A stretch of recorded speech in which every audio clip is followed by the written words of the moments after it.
चला पहिल्या प्रश्नाचं उत्तर किती आलं? बी. विनायक किती आलं? बीच. कसं सॉल्व्ह केलं? प्रोबॅबिलिटीचा फॉर्म्युला आपल्याला माहिती आहे. प्रोबॅबिलिटी ऑफ कशाची काढायची आपल्याला? बी. बी आहे तुमचा, बरोबर आहे. म्हणजे probability of B is equal to number of B upon number of S. ठीक आहे. तुम्हाला प्रोबॅबिलिटी दिलेली आहे, प्रोबॅबिलिटी ऑफ बी दिलेली आहे 3/13. प्रोबॅबिलिटी ऑफ बी दिलेली आहे 3/13 is equals to number of B find out करायचे आणि number of B as it is आणि नंबर ऑफ एस किती आहेत तुमचे? 52. ठीक आहे.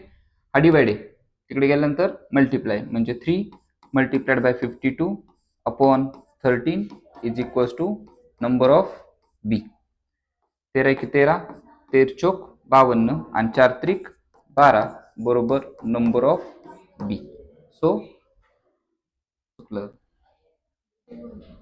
सो आन्सर किती मग आलं? 12. ठीक आहे. दुसरा 10, 11.5, 13, 14.5 या अंकगणिती श्रेणीत साधारण फरक किती आहे? साधारण फरक काय काढायचं आपल्याला? डिफरन्स काढायचा आहे. किती येतोय मग साक्षी? साधारण फरक वजाबाकी, साधारण फरक, ह्या दोघांची काय करायची? वजाबाकी करायची. 11.5 मधून 10 गेले, 11.5 मधून 10 गेले, किती आलं उत्तर? 1.5. ठीक आहे. किंवा 13 मधून 11.5 गेले, किती आलं उत्तर? परत 1.5. 14.5 मधून 13 गेले, उत्तर किती येते तुमचं? 1.5. याचा अर्थ सामान्य फरक त्यांच्यामधला किती आहे तुमचा? 1.5. ओके. चला पुढे 100 आणि 190. 100 आणि 190 या वर्गाचा वर्ग मध्य काढा. वर्ग मध्य, वर्गाचा मध्य काढायचा आहे. मग 100 आणि 190 याच्यामध्ये कोणती संख्या असेल? 145. वर्ग मध्य. ठीक आहे. वर्गाचा मध्य काढायचा आहे, म्हणजे त्याच्यामध्ये संख्या असेल आपली 145. पुढे तर ह्या ठिकाणी काय करणार आहे मग तुम्ही? डायरेक्टली गुणोत्तर घ्यायचे. के आणि इथला 1, के खालचा 1, 10 आणि 15 ह्या दोघांचं गुणोत्तर घ्यायचे, क्रॉस मल्टिप्लाय करायचे. आता ऑलरेडी काही गरज नाहीये, खालचा 1 नाही लिहिलं तरी चालेल. सो 10 आणि 15 ह्या दोघांना 5 ने डिवाइड करा. सो आन्सर आलं आपलं 2/3.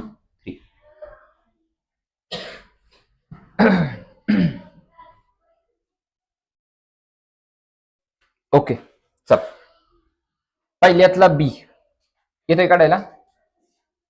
या पहिल्यातला बी जमतोय?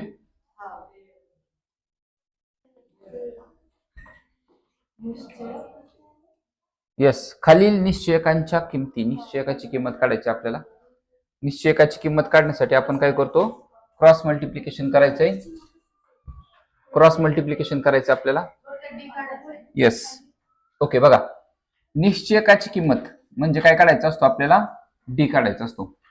सो 7/3 खाली काय तुमचा? 3/2. त्या बाजूला आहे 5/3 आणि इथे आहे तुमचा 1/2.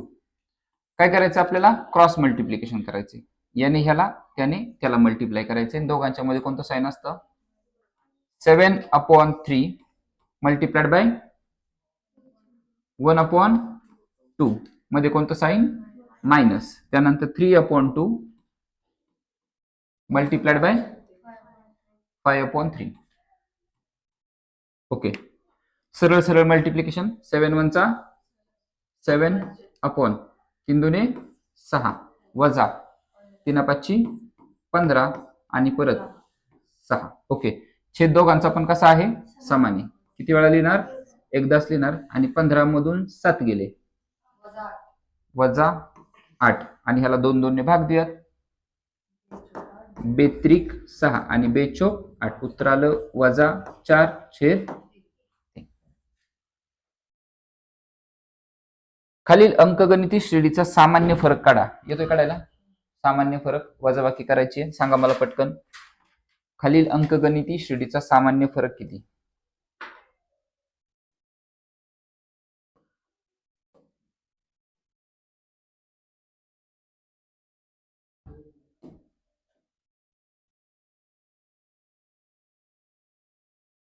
खालील अंकगणिती श्रेणीचा सामान्य फरक किती?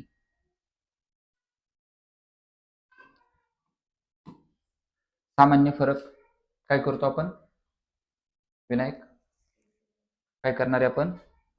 वजाबाकी करणार आहे. ठीक आहे. सो अगोदर T1 T2 T3 T4 लिहून घ्या. सो येथे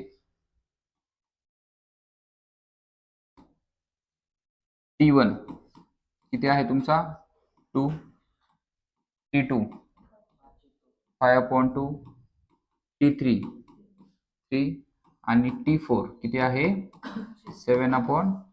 ठीक आहे. पुढे आपल्याला डी काढायचं आहे. सो या ठिकाणी तुम्ही D1 पण बोलू शकता, इथे D2 बोलू शकता, इथे D3 बोलू शकता. ओके. सो D1 साठी काय करणार आहे आपण? T2 मधून T1 मायनस करणार आहे. सो फॉर्म्युला लिहून टाकूयात T2 मायनस T1. T2 काय आपला 5/2 मायनस कोणाला मायनस करायचंय 2 ला मायनस करायचं. कसं सॉल्व्ह करतो आपण हे? 2 2 चा 4, 5 मधून 4 वजा करायचे 5 मायनस 4 अपॉन खाली किती आहे तुमचे 2, 5 मधून 4 गेले 1/2. ठीक आहे. खालचं तुम्ही करणार T3 मायनस T2, त्यानंतर T4 मायनस T2. ठीक आहे. आणि सर्वांचा कॉमन डिफरन्स किती यायला पाहिजे 1/2 यायला पाहिजे. सो येथे आपल्याला सामान्य फरक विचारलाय.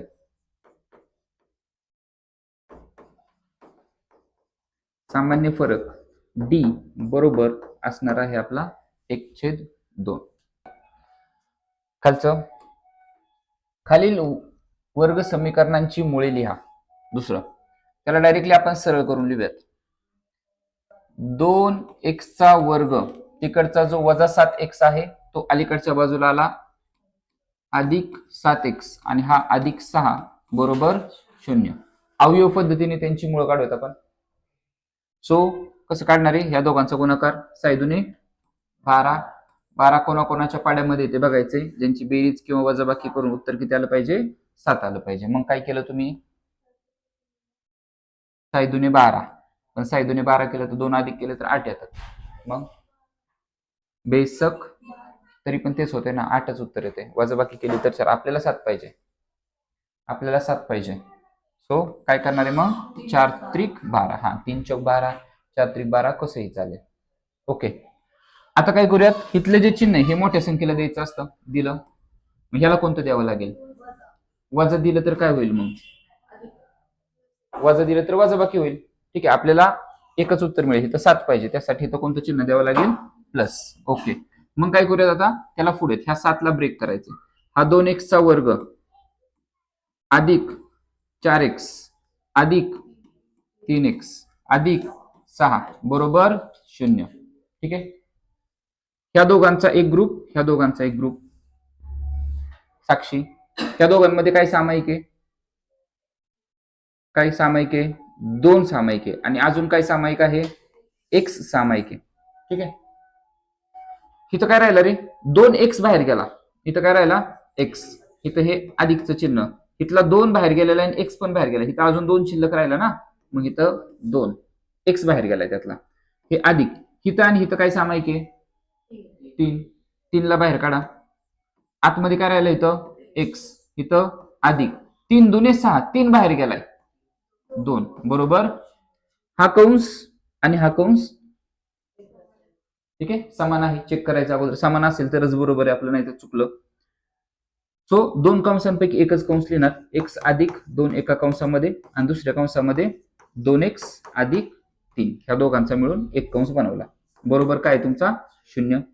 नंतर काय करायचं जुदाई सेपरेट करणार ना त्याला.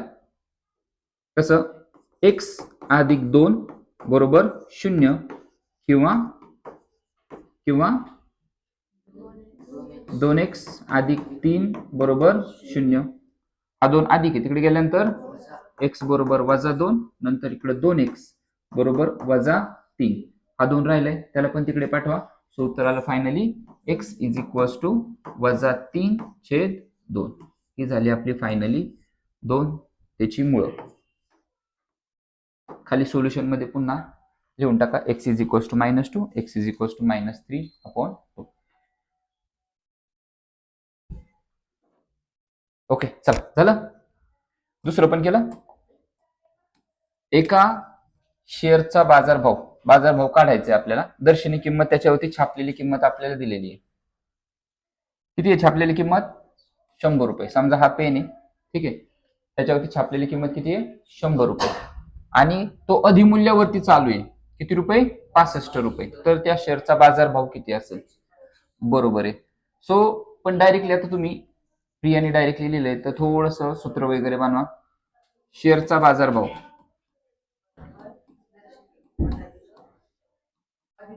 बरोबर काय? दर्शनी किंमत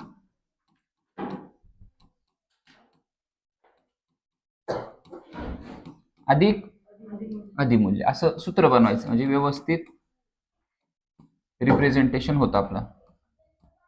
ओके, दर्शनी किंमत 100 अधिक 65, उत्तर आलं 100. ओके, अशा पद्धतीने त्याचं रिप्रेझेंटेशन आलं पाहिजे. खालीलपैकी कोणत्याही कृती पूर्ण करा. प्रश्न क्रमांक 2 2x वजा 6y बरोबर 3 या समीकरणाचा आलेख काढण्यासाठी पुढील सारणी पूर्ण करायची आपल्याला. सो ही दिलेली आहे आपल्याला सारणी.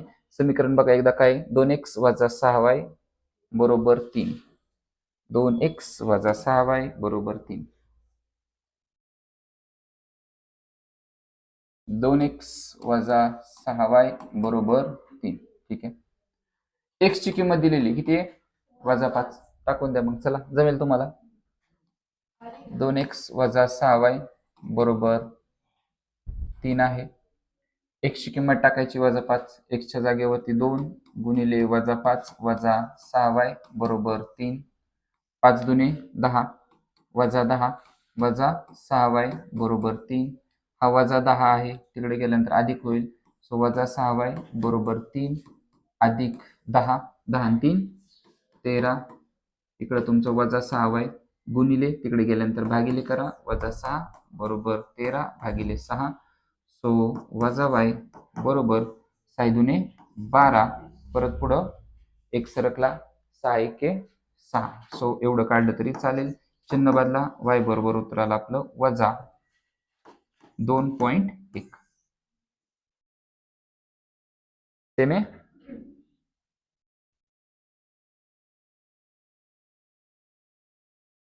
दुसरं 0 टाकायचंय. 0 टाकायचंय. करताय तुम्ही? सांगा मला. चला. यस. समीकरण लिहूयात आपण. 2x वजा 6y बरोबर 3. y च्या जागेवर 0 टाकायचं आहे. सो 2x वजा 0 ने 6. हा बरं ठीक आहे. 0 बरोबर 3. 0 बरोबर 2x वजा 0 बरोबर 3. वजा आहे तिकडे गेल्यानंतर अधिक 3 अधिक 0 म्हणजे 3च आलं. सो 2x बरोबर उत्तर आलं 3. 2 गुणिले तिकडे गेल्यानंतर भागिले x बरोबर 3/2. सो x बरोबर उत्तर आलं 1.5. कारण ग्राफ काढण्यासाठी आपल्याला कसं लागणार आहे? ते पॉइंट मध्ये लागणार, त्यामुळे पॉइंट मध्येच काढायचं. चला नेक्स्ट, पुढची ऍक्टिव्हिटी बघा. खालील वर्ग समीकरण अवयव पद्धतीने सोडवायचे आपल्याला. ठीक आहे. अवयव थोडस वेगळं आहे ना. ठीक आहे. काय करावं लागेल बघा. यम वर्ग वजा 11 बरोबर 0 दिलेले. इथे बघा असं करूयात. यम चा वर्ग वजा वर्गमुळामध्ये 11 त्याचा वर्ग. वर्गमुळामध्ये 11 टाकला आणि त्याचा काय? वर्ग. हे वर्ग आणि वर्गमूळ कॅन्सल झालं म्हणजे तोच काय आहे तुमचा 11चा. तो काय आहे? 11 आहे. आता a वर्ग वजा b चा वर्ग असा असेल तर आपण काय करतो? a अधिक b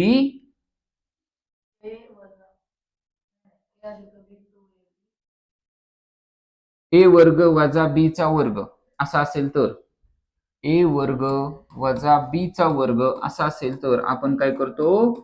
a अधिक b आणि ए वजा बी, आणि तुम्ही जे सांगताय ना कोणतं वालं ए अधिक बी त्याचा पूर्ण वर्ग असेल तर मग सूत्र असतं तुमचं ए वर्ग अधिक 2ab अधिक बी चा वर्ग. हे सूत्र तेव्हा वापरायचंय, पण इथं वेगळे ए वर्ग वजा बी वर्ग आहे, मग हे सूत्र काही कामाचं नाही, ह्या सूत्राने करायचं आपल्याला.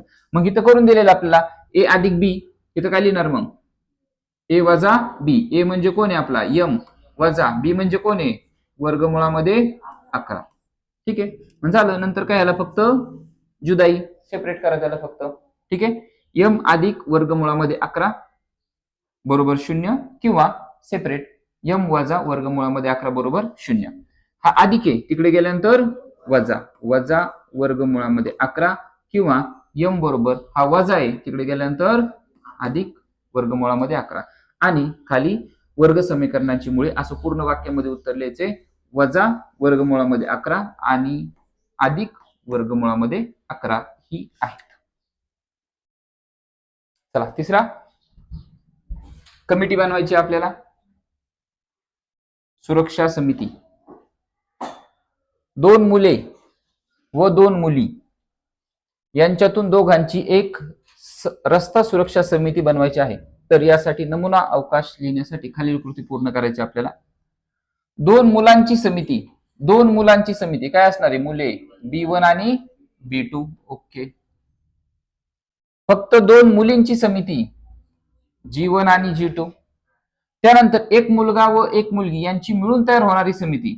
ओके, सो B1 G2 दिलेला आहे, म्हणजे ह्या ठिकाणी असणार आहे B1 G1, B1 G1, इथं B1 G2, B2 G1, आणि आता कोण राहिलं यस B2 G2. ठीक आहे, आता मग नमुना अवकाश सगळे एकत्र करून लिहायचे. 1 2 3 4 5 आणि 6, 6 समित्या तयार झाल्या. 2 3 4 5 आणि 6, 6च्या 6 समित्या लिहून टाकायच्या. खालील उपप्रश्न सोडवा. पहिला, 3x अधिक y बरोबर 1, 2x वजा 11y बरोबर 3 ही एक सामायिक समीकरणे सोडवताना dy बरोबर किती. फक्त dy काढायला सांगितलंय, dx काय नाही काढायचं तुम्हाला, फक्त काय काढायचं आहे dy काढायचं आहे. सांगा पटकन मला, चला dy किती येतोय लवकर लवकर. चला dy घेताना काय काय घेणार रे, y च्या किमती हाईड करणार, बरोबर आहे. काय काय लिहिणार मग 3 आणि 2, बरोबर आहे ना, 3 आणि 2. त्यानंतर कोण लिहिणार आहे, ओके सामान्य जे स्थिरांक आहे तुमचा. ठीक आहे, 1 आणि 3, आणि ह्यांचा काय करायचा आहे तिरकस गुणाकार. 3 त्रिक 3 गुणिले 3 वजा 2 गुणिले 1, 3 त्रिक 9 वजा 2, उत्तर आलं तुमचं 7. चल त्याच्या पुढचा करू क्लीन.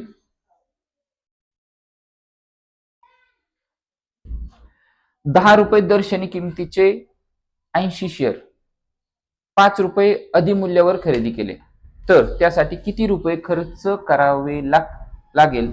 रुपये 300 मध्ये त्याच प्रकारचे किती शेअर मिळतील. ठीक आहे, चला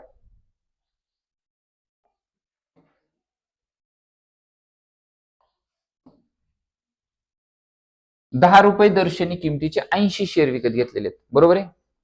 10 रुपये दर्शनी किंमत, मग त्याचा बाज आणि अधिमूल्य किती चालू आहे त्याचं 5 रुपये, 5 रुपये अधिक द्यायचे. मग त्या शेअरचा बाजार भाव किती असणार आहे 10 रुपये, दर्शनी छापलेली किंमत 10 रुपये आणि अधिमूल्य 5 रुपये म्हणजे 15 रुपये, बरोबर. मग बाजार भाव लिहा अगोदर.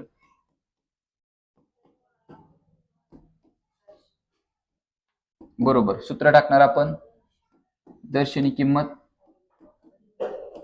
अधिक अधिमूल्य. दर्शनी किंमत किती आहे 10 रुपये, अधिमूल्य कितीवर चालू आहे 5 रुपये, उत्तर किती आलं मग 15 रुपये, बरोबर आहे.